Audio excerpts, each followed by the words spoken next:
Mr. Klitschko, first of all, thank you very much for your time. Can you please tell us how is the current situation into the Donbas region? So the Russian aggression and invasion of Ukraine is continuing in intensive phase of the activity of the fights in south and the east of the country and Donbas in Donbas region, as well as the fights.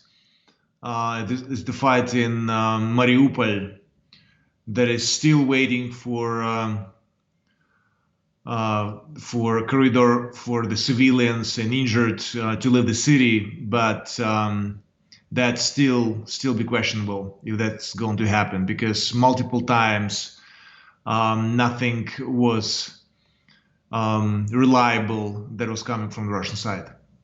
What about the situation with the civilians in the Donbas region? We saw disturbing pictures from Bucha after the withdrawal of the Russian forces.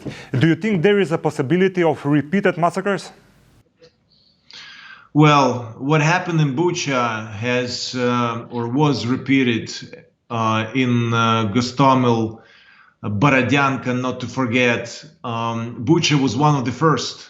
And that's why it's something that is always been mentioned in the media, but we cannot forget Borodyanka as well as Irpin and Mariupol. What is happening in Ukraine, and not just the destruction of our infrastructure, but also of torturing and execution of our population. Vladimir, what do you need at the moment? You are getting military aid. Does that satisfy your needs? Or do you need more help from the international community, for example, heavy weapons? It is important, but it's never enough. As long as the war is going on, we need the support from the free world. This war must be stopped. If it's not going to be stopped in Ukraine, it's going to roll further. And not to forget that this war can start eventually the Third World War. That's why it is extremely important to act together against this senseless aggression of Russia.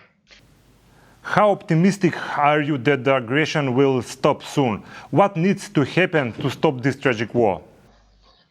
You cannot be optimistic when the war is going on in your country.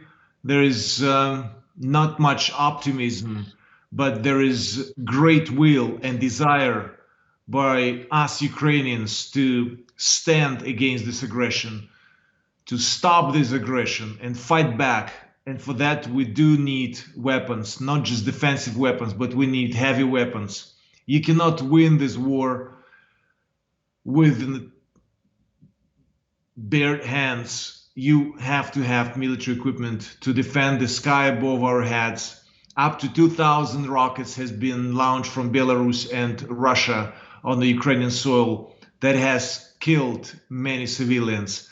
And there is no guarantee that this war is going to come to an end anytime soon. I hope it's going to happen, but we must prepare for the worst.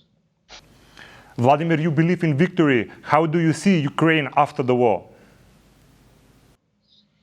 We're going to become one of the most leading countries in Europe. I strongly believe in it. We have everything for that.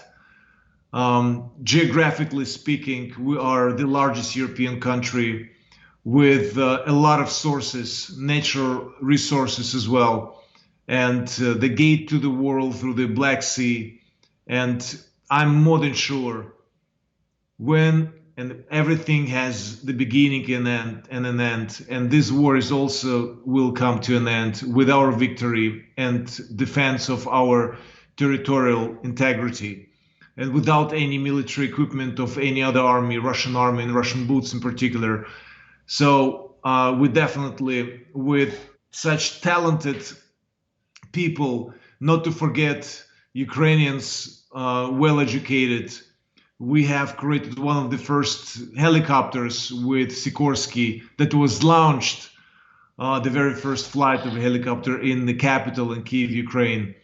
As well as we we've built with Antonov, one of the largest cargo airplanes, as well as most of the people in this world using WhatsApp, and Jan Kum is Ukrainian, from Ukraine, in this case American Ukrainian, and much more. So I'm more than sure that with our passion for freedom, for integrity, with and same principles that we share with the free world, democratic principles, we definitely will shine bright.